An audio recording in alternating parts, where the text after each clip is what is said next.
13 Reasons Why has split people into two factions. Those who see it as glorifying suicide, and those who think that it's helping to enforce that suicide is not okay. There's a few things I want to cover here, and I think that they're all important. Let's establish right off the bat that suicide is not okay. If you know someone who is struggling, or you're struggling yourself, get help.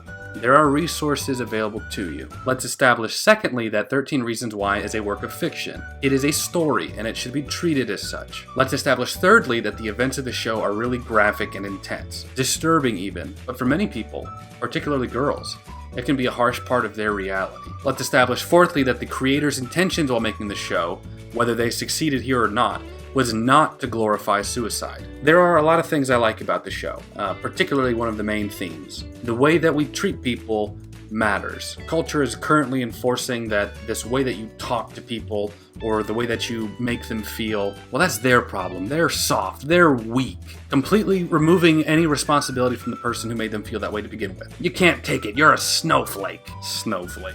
I get that there are people who are oversensitive and people who get offended by every little thing, but I'm talking about the overall decency of treating a person with respect. And specifically, if you're a Christian and you hold this philosophy, that you can name call or belittle or antagonize, you're held more accountable. Proverbs 12:18, the words of the reckless pierce like swords, but the tongue of the wise brings healing. Proverbs 27:17, as iron sharpens iron, so does one man sharpen another. There are dozens of verses that talk about the way that you talk to people and how it matters, how it can tear people down or build people up. We've seen a paradigm shift recently regarding this specifically. The wisdom of the world has changed to say that if you are offended by anything, you're weak, effectively making it so that if I say anything to you at all, and if I hurt your feelings, you're the one who is the problem because you're weak. But the problem is that God says that you're accountable for the way that you treat people. And now don't get me wrong here, there's a wisdom and a balance between somebody taking something you say the wrong way, or you actually just being a jerk. And even if somebody takes something you say the wrong way, apologize anyway. You know, like a decent human being. Moving on, the show focuses on this theme, that the way that you treat people matters, and that there's some responsibility for the way that you make people feel, even though I feel like this should just be common sense. However, let's make it clear here that that responsibility for the way you make people feel does not include taking responsibility for that person committing suicide. None of these people slit Hannah Baker's wrists. She did. She is responsible for taking her own life.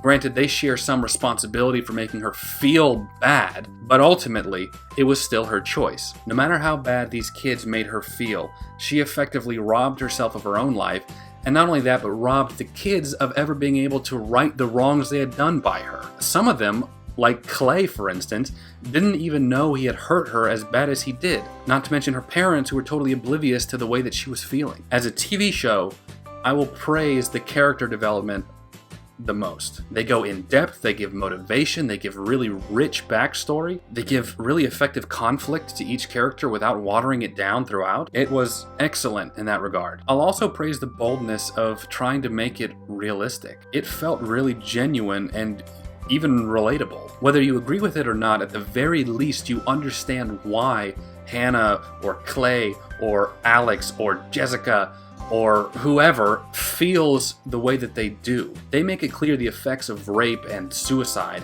and shows us what it looks like.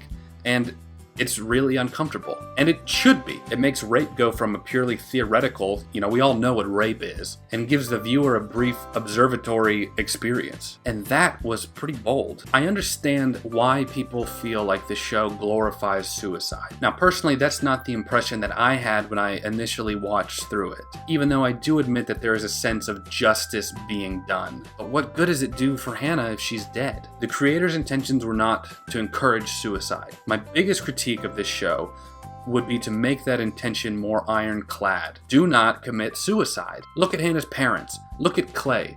Where's the justice for them? What about Tony? The show, I think, made its intentions clear, that suicide is serious. If someone is seeking help, don't brush them off. And the way that you treat people matters a lot. They really enforce this, but forgot to really enforce not killing yourself. And be conscious about the way that you deal with people who are feeling suicidal. I've read a lot of articles recently titled 13 Reasons Why Not, and they're filled with just old, worn out, empty platitudes about how special you are, about how fearfully and wonderfully made you are. And all of those things are true. It just may not be what a person really needs to hear in that moment. And again, there's a wisdom in discerning between what all you need to say to a person and what all you can do for them. That's all I got for now. I hope you enjoyed this video. Let me know what you think about 13 Reasons Why. Do you think that it really does encourage kids to commit suicide, or were they just maybe a little sloppy and making it clear that suicide is not okay? Again, I didn't really feel that way. I didn't feel like they were trying to say that suicide is okay, or that if you commit suicide, then everybody will learn their lesson. I didn't feel that. I can understand why some people do, but I just didn't feel it. Thanks again. I appreciate it. I'll catch you in the next video.